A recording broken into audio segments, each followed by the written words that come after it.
Hello, everybody. Welcome. This is Carl's Roller Coaster Podcast.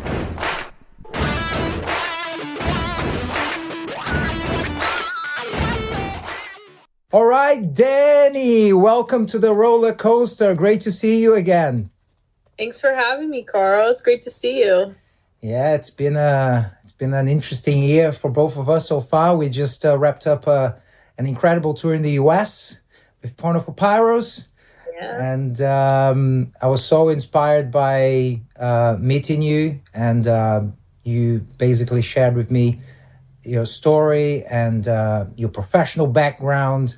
And I think there's a lot that people can take out from this conversation, from your life experience. So as I always do, I'd like to start from the very beginning. So if you could just tell us a little bit about where were you born, where'd you come from, where'd you go to school, and things like that. A little bit about your childhood and how you started your professional career, which I'm going to keep it zipped, and I'll let you tell everyone what were you doing before, what are you doing now. Oh, man. Start from the beginning. This is going to be a long podcast. No. We've got time. It all started the day I was born. No. Well, so the music industry is not a place I ever imagined myself or thought I would end up at all, really. My family are all trades workers. You know, none of them went to college. Some of them didn't finish high school. You know, they just kind of went out and started general contracting businesses. And my dad's been an electrician since he was 18. And, like I have all of those people. My family is really into racing and mechanics and all of those things. So I just imagined I would end up in that field eventually. Didn't really know what I wanted to do. And, I got a job. I was bartending and waitressing and doing all these things. And then I'm getting, older and older. And I'm like, I need like a big girl job. There are those forever bartenders and they love it and it's amazing and they make that work for them. But I got a job at the hospital as a nurse's aide. And this was in 2014, maybe. And I was like, not bad at this. I'm going to go to nursing school. And so I did. I went to nursing school. I was at the hospital for 9 years as a cardiovascular tech. I worked in cardiothoracic surgery, prepping patients for surgery, putting IVs in, vital signs, doing all the things. Went to nursing school. Very touchy subject for me. I did the whole entire program the whole way through, did not end up with my degree. Stayed at the hospital for a while, but it was a time in my life where like I was, to get vulnerable, I guess, my whole entire life was crashing down around me. Like I was getting divorced. I was getting kicked out of school. Losing my house. Like I was losing everything. And it was a time where I was like, really trying to self-reflect, and I felt like I did not know who I was as a person, and I was like, I don't know what I even like doing at this point. Like I have no idea. And I had just started diving into photography, and I was something I always loved. I never really was able to get into. I couldn't afford a camera and all that stuff. So I started doing local shows, working with local artists doing headshots and portraits and things like that. And they're like, come out to a show and like photograph. I wasn't, you're not making any money doing that. But I was like, I kind of love doing this. And then I found out there's like this whole world. I was, an avid concert goer, but you don't think as a person that just goes to concerts, like you don't think about the fact that there's an entire world behind the scenes that goes into putting those shows on. Like it's just something that I was like so blind to, I guess, and just something I didn't think about.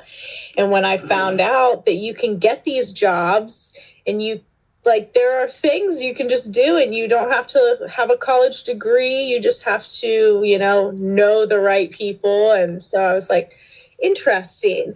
So I started DMing bands, like, just, small bands that didn't have tour photographers that were coming through local venues. And I'm like, hey, like, do you guys give out photo passes? And some of them responded back, and I started doing that, and I started putting my work out, and I was like, love doing it. It was just something I immediately had a passion for. And I was like, I did not know this like existed within me. Like, this is so great. And then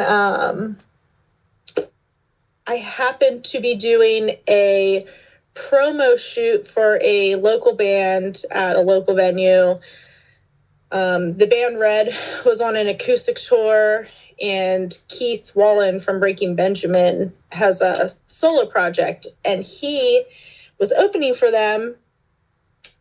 And Jerome, the tour manager for Breaking Benjamin, and Keith both came up to me, and they're like, hey, like, what are you doing? What's going on? You got a camera in your hand. And I was like, yes, I'm so sorry. Like, I'm in your way. Like, I'm going to get out of your way here, because they're trying to, they're about to load in, and we were there super early. I was like, okay, I got to get out of here. And they're like, oh, no, like, you should stay for the show. And I was like, oh, like, no, I'm not going to do that. And, and they're like, what? Like, yeah, like, you should stay. And so they talked me into it. I stayed. I ended up shooting the show. They were super nice, super, super nice guys. But yeah, that's sort of how I broke into it. Like, I quit. I ended up quitting. So, okay, backtrack. I'm getting ahead of it. But I met Jerome, and they ended up having me out to like a couple more Breaking Ben shows, just to, first 3 songs in the pit kind of deal. And that was that. And I was like, this is what I want to do. This is what I want to do. Prior to that, I shot a Toby Keith show, which was like, yeah, but prior to this happening, actually, I shot a Toby Keith show, and he had a very strict no media policy. I was there to shoot an opener. I drove like 3 hours in the pouring rain to Atlantic City. It was my very first big show, very first time I traveled by myself. And I went to that, and that was sort of the moment that I was like, okay, I'm going to do this. They said, no, you cannot shoot Toby. Like, there's not supposed to be any outside media here. And then it ended up that his tour manager was like, hey, you seem nice. Like, I heard you drove really far. Like, I'll give you the first 3 songs. And then that was sort of the moment that I was like, okay, I want to do this. And that's when I started networking really, really hard. And then that's when I met Jerome and Keith. And I stayed for that show. They had me out to some more Breaking Ben shows. And I was like, yes, like, this is what I want to do. I think this is amazing. And I fully went into this thinking I was going to be a content person. Like, I wanted to do photos, like, do all these things. So Jerome actually ended up calling me a while later, and he's like, hey, my VIP rep has to go to a wedding. Like, would you want to come fill in for a couple of days? And I was like, I'm sorry, what? Like, Breaking Benjamin, I've listened to them since I was like in middle school or something. Like, so, and it was on an Alice in Chains, Breaking Ben, and Bush tour. And I'm like, wow. Those are bands that I grew up listening to. I'm like, this is literally insane to me. So I went out, filled in for a couple of days, and I just felt so comfortable. And I was like, I love doing this. This is going to be my career. I do not know how I'm going to do it, but this is going to be it. Because I wasn't actually on the tour. I was just filling in. And, I was still working at the hospital at the time. And then he was like, hey, call me back. I finished that. He called me back 2 weeks later, and he's like, do you want to finish the tour with us? And I was like, the hospital is not a place that you can just take off work. They don't like that. They need their people in the hospital working. And so it's there are 3-4 weeks left of this tour. I'm like, I can't take a month off of work. And I was like, I need you to make it make sense, like with my, my rate at the hospital. And I didn't get paid much at all on my first tour, but touring is one of those things where like, you get fed on the road, like you're not paying for all of these extra expenses, that you're paying for at home. So I was like, I can maybe make this work. I don't know. If I quit the hospital, I'm going to be losing all of my benefits, all of my seniority. I've been there for 9 years, like I have a retirement plan. I have all of these things, a very stable and steady career that I've worked so hard for years, going to school and having, massive school loans, to do this thing that I have set my heart out to do for so long and been so passionate about. And, a lot of stuff happened within, my career in healthcare that I was becoming very draining. And I love healthcare and we absolutely need those people. But for me, it was just becoming very draining and I could feel myself like just in a place where I was lost. And, then this sort of came along and I was like, I didn't know that it was going to take until my 30s to find like what I was actually supposed to be doing. And so I went out and he said, you want to finish the tour? And I was like, I need to think about it. I can't just up and quit my job. Like the logical part of my brain just will not allow me to do that. But I thought about it and I talked to my parents, which I was really nervous about. And they were so supportive and they were like, listen, like my parents had me and my brother when they were 18, 19 years old, and they didn't get to go do all the things that they wanted to do. They had little kids and I just thought about it and I was like, you know what? I'm newly divorced. I don't have kids yet. The hospital is a place that will always need workers, and just now could not be a better time to take the risk to do this. And so I was really nervous because I was about to lose everything once again, and maybe this wasn't going to work out. But like how do you know if you don't take that chance? So I told him I would finish the tour, and I went in to work. I worked overnight. I worked a 12-hour night shift, brought all my little suitcases to the hospital, and my mom, she's so sweet. She was so excited for me, and she came and picked me up at 7:00 in the morning from the hospital, drove me straight to the airport, and I went straight to tour. And that was my Wow. straight to a Breaking Benjamin tour. So he brought me on as their production assistant and photo, because they weren't in the place for just a photo person at the time. They wanted an extra hand as a production assistant. And I actually ended up falling in love with that role. I was not very good on my first tour. I think, whenever Jerome was like, hey, like you have to send the runner to do this thing. And I'm like, what's a runner? I think he was like, oh no, I made a mistake. That was probably the moment he's like, my God, what did I do? Sorry, who is this person that hired you? Yeah, so this is the tour manager of Breaking Benjamin. So he also tour manages Keith's solo project. And that's, shout out to him because he really gave me that first foot in the door. Before that I did like a little tiny van tour with a group of friends. They're a little band called Divide the Fall out of Minnesota. They are phenomenal guys. They took me on my like very first little like week. They were one of 4 opening for Starset in little tiny clubs. First of all, Starset, I'm not sure if you're familiar with that band, but their production does not belong in little clubs. But I went on that and it was so fun. And I was like, yeah, this is great. And then, Jerome hired me and it was scary after that, because I was like, I don't know if I'm ever going to get another tour again. Like, I don't know any of these. Like, this is very, very, very much an industry where it's like you have to know people. Like, I found out very quickly, like, and I didn't know anybody in the industry. Like, I'm just meeting all of these people for the first time. Like, I have no proof that I'm any good at what I do, you know? And this was my very first tour. And again, like, I didn't know what a runner was. Like, I didn't, you know, I had to figure out, like, hey, you have to stock all these buses and, you know, send people for this and that and make sure this is set up. And luckily we had like such a great crew and a great team that, you know, kept me from drowning. And I felt really overwhelmed, but I learned a lot and I loved it. And I was like, I want to come back. And then her name is Yvette. She's our tour manager on Bush.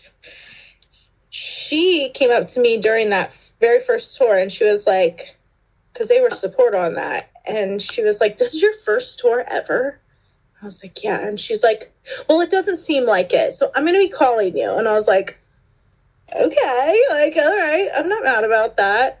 She ended up calling me like a couple months later. They went out in that was September of 22, and then Bush went out again at the end of January of 23, and she called me, and I've been with Bush ever since as their production assistant, you know, hospitality, wardrobe, and their tour photographer. And I've had been doing a lot of stuff in between, but that's kind of how it all started. You know, I went from 9 years of healthcare thinking that was my journey, that was my career, spiraled into this world somehow. And, you know, everyone's like, how'd you get into it? And I'm like, I don't know. I don't know. The story's too long to tell. I mean, it's so impressive because you definitely took like a big leap of faith, and I think that I'm gonna ask you this to you because I think your parents being supportive must have weighted quite heavily on you making the decision, because I can speak for myself. I think on if I was feeling on your shoes and my parents would turn to me and say, I think you're being completely out of your mind on doing this. I'm not sure how would I personally have reacted to it, but obviously that wasn't the case, and I think that was a major force for you to actually go into it, right? It absolutely was. You know, I couldn't imagine if I didn't have a supportive family. And, you know, my grandmother, so I currently live with my grandmother and my mom in a little apartment basement in her house. So she was worried. She's like, I don't want you to be gone all the time. Like, I don't want you traveling. You're going to be on airplanes and buses and like all these things. You're just going to be gone all the time. And she was like, she lives very cautiously. Like, she's like, I don't know. Like, she's always wanted me to be a nurse. Like, this was like the thing my grandmother wanted. And, you know, I've always been super, super close to her. And I want to make my family proud, and, you know, I want their approval, of course, you know, like who doesn't want their parents, you know, blessing or whatever. But, you know, my parents definitely were like, listen, like, maybe it won't work out. Like, maybe it won't, but, you know, how are you going to know? And that really like solidified for me, like, it's okay to do this and it's okay to take that chance. Like, you know, for me, I don't know. I was very worried about leaving. I was very worried about, like, I was very proud of the job that I had. You know, I was doing something important and helping people, and, you know, it felt foreign to me to go somewhere where I'm like, am I going to be making a difference? Like, I want to make a difference in people's lives, in whatever role I'm in. And I was nervous that I wasn't going to be doing that. And my parents are like, you will be, but just, like in a different way, concerts are such a big thing for people, that go to them. They go for so many reasons. They're so emotional. You talk about, people talk about how music saves them or whatever. So like you'll be making a difference, in other people's lives in a different way, kind of behind the scenes. And so that was helpful for me, for them to be like, just go for it. Just go for it. So I was like, all right, we're going to take the risk. And it worked out way more massively for me than I ever thought possible. Like I thought this would be a little foot in the door, and maybe in a year or two I would get another tour and I would just end up, going back to the hospital, and that was fine. But I've been touring full time ever since, and it's been, I am really hugely fortunate. The bands that I've worked for have been amazing, and I could not ask for more than, what I've already been given in this industry. Amazing. Yeah, it's like exactly like you said. It's such a world behind the scenes that goes on, even when you're doing like a small tour, a van tour, or all the way up to buses and trucks. There's so much going on that people don't even think about it. All the planning that is involved, all the characters and the personalities involved, and dealing with people is a major factor.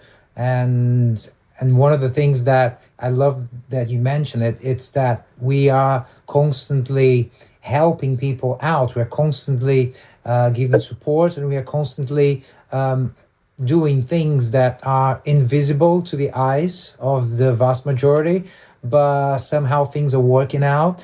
And that's because you've been sending emails, you've been replying to messages, you've been checking documents and making sure that things are in place at the right time for the right people. So it's a very mind job as well, because it gets very cluttered sometimes with so many different tasks that you have to do. And you've mentioned that on your first two, you got a little bit overwhelmed, but that's just like, you went straight into the eye of the hurricane, basically. You just got thrown into a tour that was already rolling, and and it was a bus tour and with well-established bands, acts. Yeah. So, but that's also, I guess, one of the best possible ways to learn the job, right? Absolutely. Like I said, I was really overwhelmed because I was the new guy. Like the people that are with these bands have been touring for years. And, I was afraid that I was going to go in and they were going to be like, oh my gosh, this girl has no idea what she's doing. Like she's terrible at her job.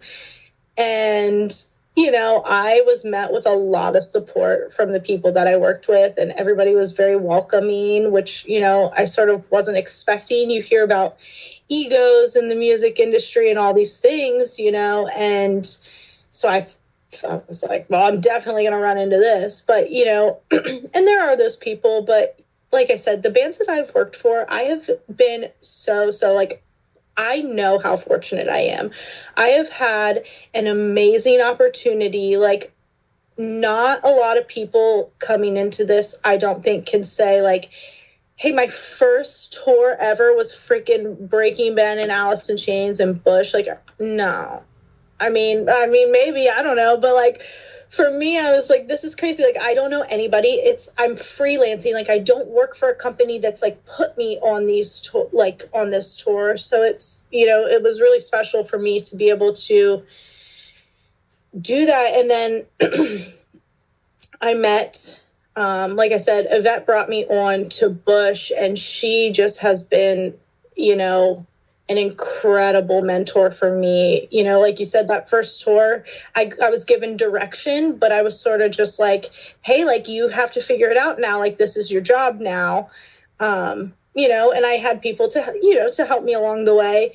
But then That's really been a person that's like, hey, you want to learn these things, like I am willing to teach you, but you need to be willing to work. And when I first went into this, I was like, how hard can it be to be a production assistant? Like, you send runners to go get stuff, you put ice on the buses, like you do that, whatever. Like, it can't be that hard. And I was wrong. I went into it and I was wrong. I'm not going to say it's hard, but it's a lot. It is a lot, like you said, it's a lot of emails, and it's a lot of little tiny details all day long throughout the day. I mean, you tour manage, like it's a culmination of all little things all day long that add up to like a whole day. That can be, if you don't have a way to stay organized, like it can very quickly become overwhelming. And we're advancing things months before a tour starts, and it's so much work that goes into it that you don't realize. And the last several tours with Bush, like I have been advancing things and doing a little bit more, and I'm like, okay. And she's like, hey, like, are you ever going to want to tour manage? And I'm like, no, definitely not, don't want to do that. But now I'm sort of like, maybe in like a couple years, like I'm sort of still like, I haven't even been touring for 2 full years yet. So to be with all of these bands within not even 2 years has been just amazing. I have learned so much from so many people that are seasoned in the industry and have been super welcoming. And, I've made a lot of mistakes, and I've, learned from those, and you just move forward and you figure it out as you go.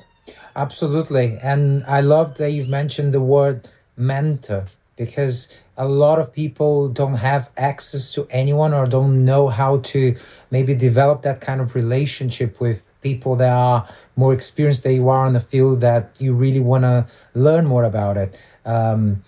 I think having mentors in life are just so very important in different areas. You can have mentors in various different areas. In this particular one, it's in your professional area.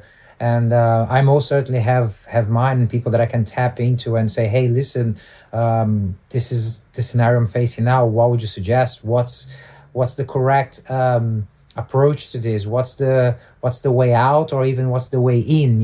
How should I present myself with this particular opportunity coming my way? So it's really, really important. And it's one of the things that I think the greatest minds always kind of like have those, like people that they can contact and consult, and especially in things where there's so many variants. The job is not like, it's never going to be straightforward. There's no manual for it. There are certain things that you have to do, but you're constantly dealing with different people, so it's a different way of, and different backgrounds and different cultures and countries, so different ways to speak, to type an email or a message, and to communicate. There's so many things that keep changing constantly, even on a daily basis, because every day you're in a different city, in a different town, and depending in a different country. So being flexible and able to, like you said, keep tabs open in your brain, like, and navigate all of them, and not forget, oh, okay, I still have that to do, but I'm going to tap into that later. It's so fundamental. Yeah. It's so fundamental. And I think it's for very few people. I honestly do, because you know how it is. Sometimes because we inhabit our own world in our own minds, and because that's what you understand about the world, what's happening inside of your head, it becomes something that it might be very simple for you, or it might be very difficult for you, depending on what we are discussing, what we are talking. And when you're dealing with what we're dealing here in terms of being organized, and with production, with management, with all of those things, that you're doing several things at once, and not forgetting anything, and being good at what you do, you sort of have to have a different type of brain, I think, a different type of mind. Start over in 3, 2, 1. Almost there. And we're back. We're back. Fantastic. Oh my God. That's so funny. Dani, I would love to hear a little bit about what's a day like on the road is? Tell us a little bit about how does your day generally start, and then how do you navigate the day? What time do you start? What time do you manage to go to bed? Yeah. Well, every tour is different, honestly, and it really depends on my role. So, like with Bush, all I do kind of many roles: the production, hospitality, wardrobe, and photo. So I am very, very, very busy on that one. Whereas, like when I was with Hailstorm, they had a tour photographer, so I was just a production assistant, and it was European festival, so it was like that schedule was super different than like what I'm, my normal schedule. But like a normal day today for me looks like, I'm up at like 8 or 9 a.m. It just really depends on what time load-in is. But I'm up an hour before load-in starts in the building, hanging up signs, assigning dressing rooms. This is if I'm on a headliner tour. But if we're the headliner, I'm up as a production assistant, assigning all the rooms, making sure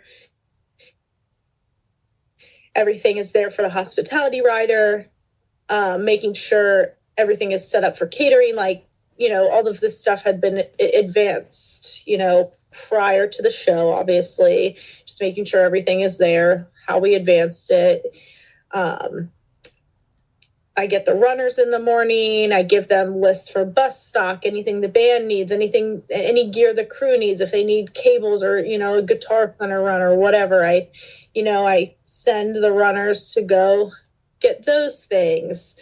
I work on, getting our guest list together. Our tour manager and I both kind of have a hand in doing that, and we make sure the guest list is prepped. If I have extra time during my day, I will prep it and get it ready and send it off to the house production. I do a venue walkthrough so that I know, especially being the tour photographer as well, I have to be out in the house during the show. So I sort of need to navigate like, okay, how do I get on and off the stage? How do I get to this place?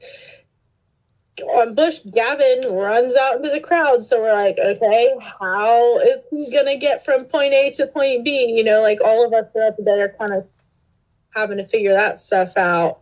I do our band laundry, so I'll throw that in the morning and kind of get that going, just making sure all the dressing rooms are set up, make sure all the wardrobe cases are set up in the dressing rooms,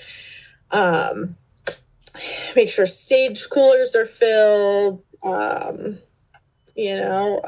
sort of just running around doing all the things, whatever anybody needs. That's what I'm there for. It's a lot of stuff people don't realize, because distances can be quite a thing as well, right? Like within the venue or on a festival site, from the dressing room area, the compound, all the way to the stage, it can get quite lengthy, those distances. Yeah, I mean, festivals are crazy. Those can be far. Those can be super far. And then, when that happens, you have to schedule golf carts or schedule cars to like take you, when your band has to be on stage, get the band to stage or get them, wherever they need to go. And you kind of have to be really good at time management, which honestly is something like I always really struggled with, is like my time management, and being in this industry has forced me to have to be good at time management,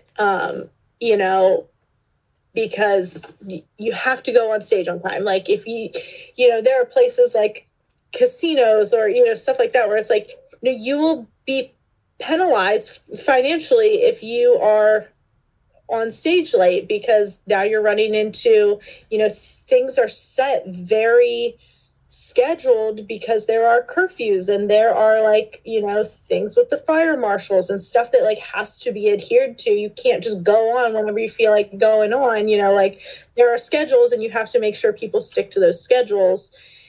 And, that can be difficult in itself, because sometimes they're like, I'm not ready. You better get ready because it's time. I think you have to bring a very nurturing but firm, like, okay, let's go. We got to get moving here. But yeah, I mean, that's what my day looks like. And before all of that, I'm advancing our backstage and hospitality and catering and stuff like that, and just running around through the day on Bush, because I'm also their tour photographer. Like, normally if I'm just production assistant, during the show is when I'm sort of like starting to pack up the cases, like anything on like candles and random decorate, like whatever people want, I'll put back, because they don't need all that when they come off. But like, they'll want their stuff to shower and make sure that's all set up. Like, I'll leave all that out until they're off stage and done doing that. But that's sort of the time when I pack up all the cases. But when I'm also the tour photographer, I have to be taking photos during the set. So like on Bush, I'll like run out for a few songs, run around and take photos. I'll run back and start to pack up cases, and I'll run back out and take some more photos. And it's just like back and forth all the time. And I'm like the sweatiest version of myself. I was like, are you okay? And I'm like, I'm good. I'm just really fast. But it's great. It keeps me busy. The thing that I really, really, really love about this industry is I get bored very easily so this is great for me, because it's like I have just enough, like you were saying earlier, that we have just enough routine that we know there are certain tasks that need done every day, but it's different every day. You're dealing with the different people, you're dealing with the different venues, and different set lists and all kinds of different stuff. So it's like just enough routine to like keep me sane, but I'm not ever bored, which is great for me, because I would just probably go do something else then, because I don't want to be bored. I want to love what I'm doing, and I genuinely, like, for the first time in my life, just absolutely love what I'm doing.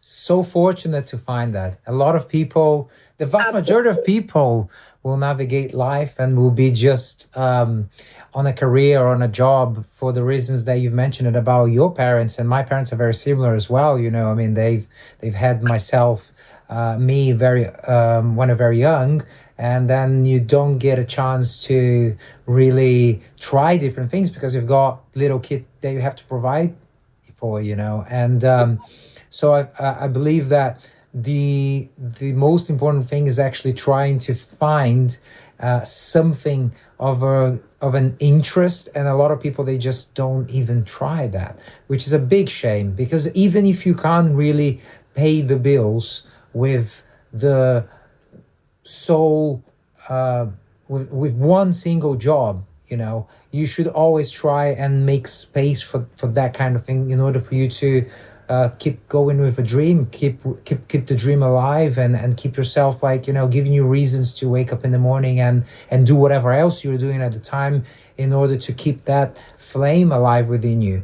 And yeah, I mean, you have to. And I think, like, it is scary. And, unfortunately, there are people that are not in the position to be able to take as many of those risks. Like, they do have little kids at home, or, they're not financially stable. But even so, like, when I started touring, it's so funny. And this is so random, but like, I was looking the other day, like I said, when I started touring, I was at probably one of the very lowest points of my life. Like, just like I said, everything was crashing down around me. I'm just like, I have no idea who I am as a person, but I know that I'm not happy and this isn't working for me, and I need something different.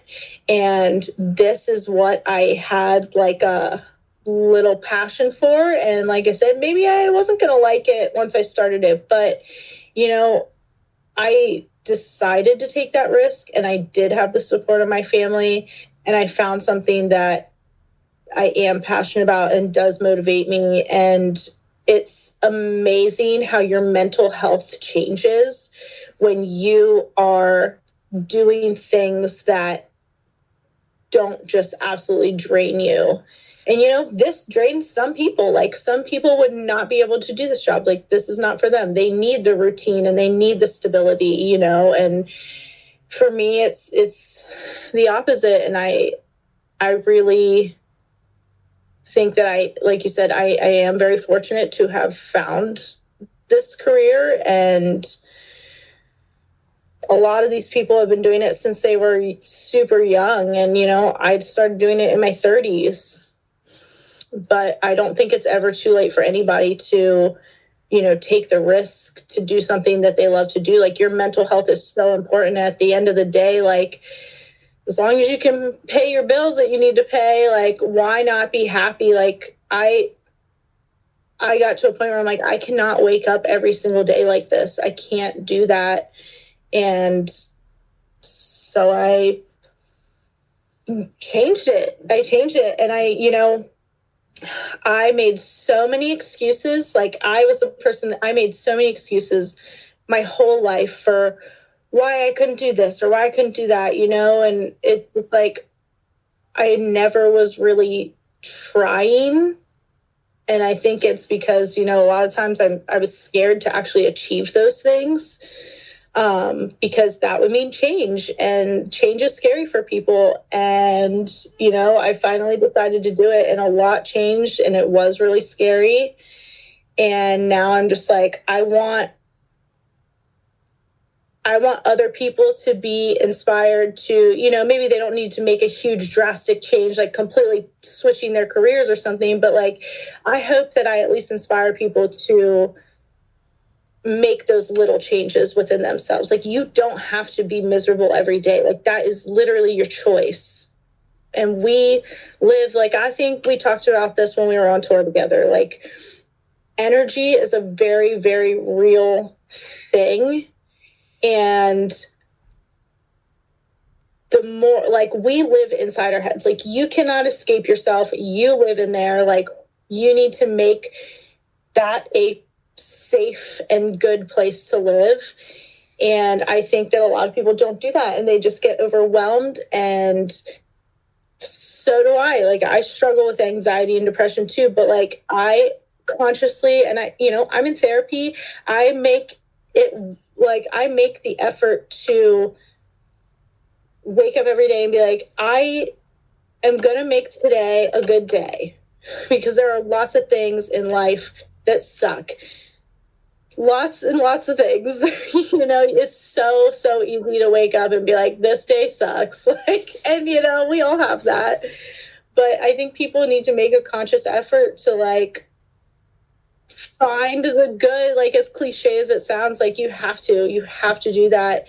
You know, because when I started having a better mindset, like, my days really did drastically change. And of course, like, I have terrible days like anybody else. Like, I just do. But you have to get in that mindset where you're like, okay, this is going to work out. And, you know, I took the risk to be here, and now I have to figure it out. And that's all you can really do, you know? Absolutely. Do you come from a religious family background? Where did you get the influence or the inspiration or even the awareness about your mind, the things that you just basically mentioned now, the mind, therapy, mental health, all of those things that sometimes get quite cluttered in the world out there, and we are not very much encouraged, say in school when we're a kid, to try and comprehend what's happening inside of our minds. So where did that emerge from? So for me, it sort of did happen as a teenager. I had a very sort of turbulent teenage years. We'll dive into a little vulnerable subject here, but you know, my mom was an addict when I was in, you know, high school, whatever. And there's just a lot of stuff that went on that was just not, you know, kid my age, 14 years old, shouldn't have been seen or dealing with. Can you hear me? Okay, there you go. Yeah. And so I was in a school that saw like, okay, my grades were plummeting. I was not showing up to school. Like all of these things were happening. I was just making very bad decisions. And my school put me in mandatory counseling. And they were like, listen, like, we want to help you, but you need to like help yourself. And so I went into counseling and they were like, you need to start looking at these things. And as a teenager, like I did not care. Like I was very troubled. Like I was in a place where I was like, this is just the worst ever. And my mom has been clean for 5 or 6 years now, and she's the best, but she just had her demons that it took a long time for her to overcome. She fights that every day, and but I was forced into therapy, and I didn't do therapy then for a lot of years, pretty much my whole adulthood, but I sort of just, as I got older, took it upon myself to be like, this is not right still. And I wanted to not feel that way anymore. So I did dive back into therapy, and it was sort of, I got a lot of tools that way, and, reading a lot of stoic quotes or, whatever. I think that there's a lot of good, I don't know the word I'm looking for, but there's a lot of good like principles there to look at. And I think, I'm very much a person that I want to hear different like things, and I want to be able to, I'm not very one track minded. Like I like to get all the different things and make my own decisions, based on the facts or the things that I'm being presented with. And, my family does come from a religious background. My parents weren't super religious. My great grandfather was a pastor, and, we did all that stuff. And, I believe that there's like a higher power. I don't know. Can't say exactly that I believe in like one certain thing, but I believe there's something bigger than us, and I believe in energy, and I believe that like we really much are beings that need to self-reflect, and I think people don't do that often enough. Very cool. Yeah, I'm with you in all of that. I think due to some like you've mentioned, there's some troubles that you were facing on your teens, you got presented with this tool, which is therapy, very early on. And I wish more people could have access to that, because it's not an easy thing, even in countries like in the UK, in the US.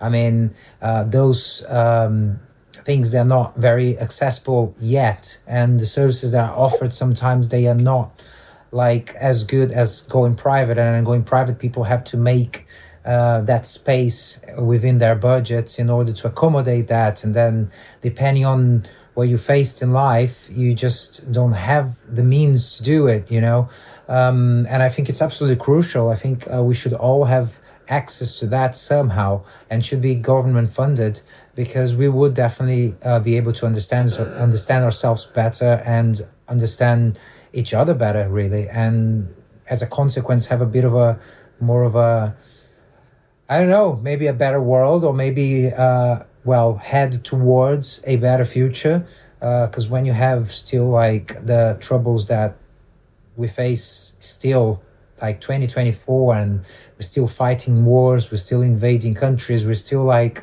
trying to conquer a bit more land and a bit more power and a bit more this and that, and just killing people for those sole reasons, which is just insane. I think it's where our minds are too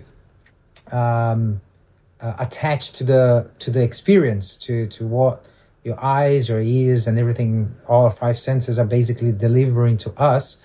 and living in a world as the one that we do with, established hierarchical establishments like financial agreements and work and these and that and bills.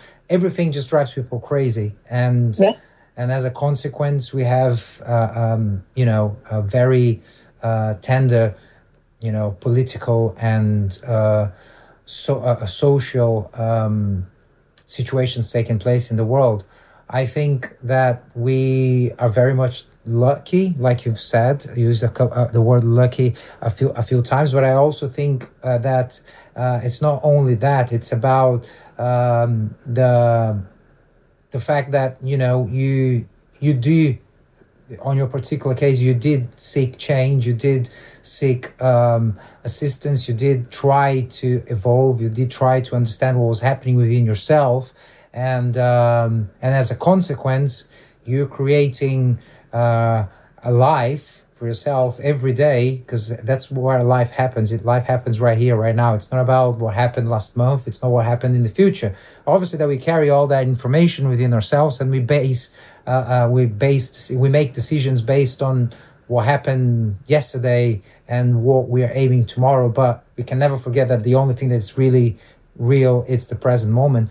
But due to all of that, you are creating your present experience and getting yourself in a position that you get to experience the world and life in a way that makes you happy, that you're happier than otherwise, because we all navigate, like you said, every day. We do navigate emotions every day.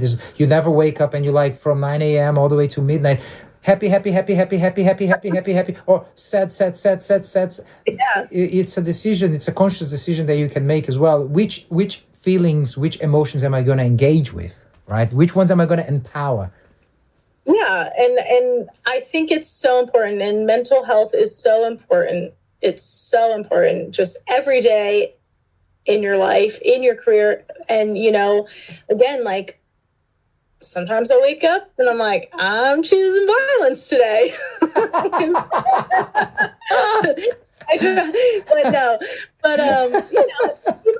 have bad days. Like, I don't know. You saw me on that last start. I'm like, I'm going nuts today. Like, I just say, I'm like, that's but fine. With a smile on your face. With a smile on my face, Yeah. I'm going nuts.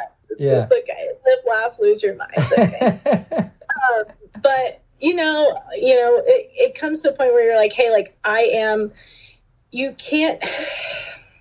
It's hard because I think people sometimes are very much like a victim of their circumstances, and like, you can't be that. Like, you might have had all these things happen to you in your life, and like I said, some of those things truly are harder for people to get out of than others. Like, I'm totally understandable to that. Like, I understand I can't be like, well, just go do something else. Like, not everyone has the means to do that. I was very, very fortunate that I was able to do that, but not everybody can. But I think it starts with changing your mindset. I think that's the very root of it. And you can't just think, a lot of people are like, they'll message me and they'll be like, you're so lucky. You're so lucky. Like, I am lucky. I am fortunate. I met the right people at the right time. I was in the right place, but I worked really hard to get to this point. I went out and I networked my ass off, and I was like, I want to do this, and then when I got there, I was like overwhelmed, but I was like, I had something to prove, because I am new to this. I don't have the connections in the industry, and I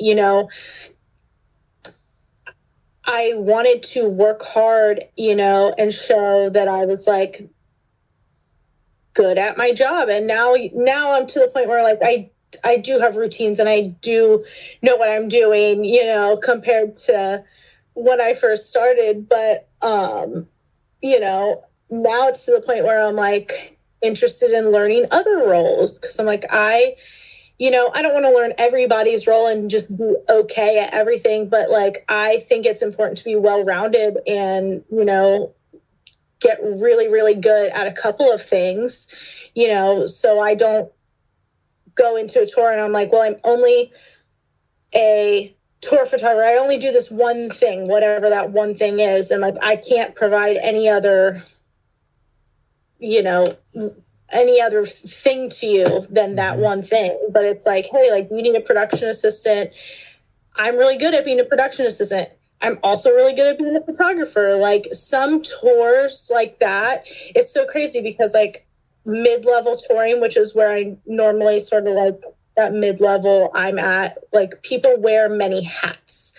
Our tour manager does, you know, all kinds of things other than just settle shows. You know, he does a lot of stuff. Our PM does a lot, like, everybody does a lot of stuff, and everybody works so hard. And, you know, I just came off of helping out a production company doing photos on a stadium tour, and it's so different. And like, those people work so incredibly hard also, but it was such a fascinating world to me, because I'm like, you have one person for every job. Like, this is crazy. But anyway, but yeah, I think like everybody works so hard, and you have to choose every day to work hard. You have to choose every day to like be in that mindset where you're like, I want this. You know, we have goals, but like you said, like, we have to live in the present moment. Like, whatever you're doing right now is going to build whatever you're working toward in the future. For sure, for sure.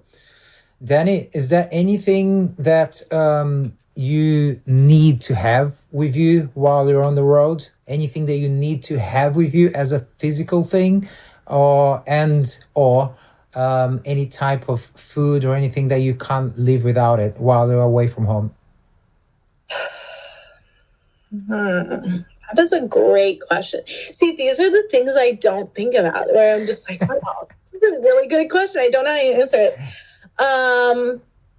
I've recently just started making sure I always have chamomile tea with me in my suitcase, because I have found that